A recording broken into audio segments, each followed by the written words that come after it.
महेशतला से इस वक्त की बड़ी खबर सामने आ रही है। बता दें कि पुलिस ने सूत्रों द्वारा मिली जानकारी के आधार पर महेशतला में स्थित एक गोदाम में छापेमारी की, जहां पर कई सारे ब्रांड के आटा जमा किए गए थे, वो भी अवैध तरीके से।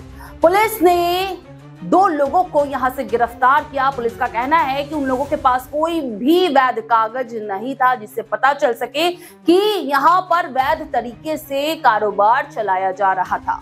पुलिस का कहना है कि गोदाम को किराए में लेकर यहां पर अवैध तरीके से कारोबार किया जा रहा था। आपको बता दें कि पुलिस ये भी जांच कर रही है कि और कौन कौन से लोग इस कालाबाजारी में शामिल है और किस किस जगहों पर इस तरह के गोदाम है जहां पर इस तरह का काम चल रहा है।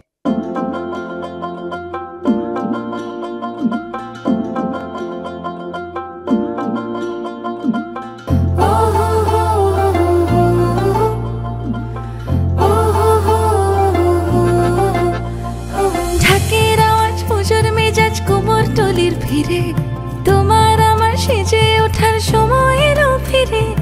অষ্টমী আর প্যান্ডেলে হোক নতুন নতুন সাজ, শহর জুড়ে মনের মতো ঢাকের আওয়াজ।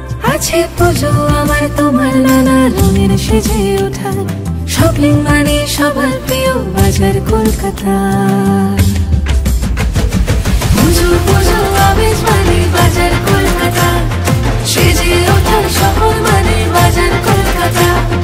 পুজো পুজো আমেজ মানে বাজার কলকাতা, সেজে ওঠা শহর মানে বাজার কলকাতা। পুজোর ফ্যাশন মানে বাজার কলকাতা।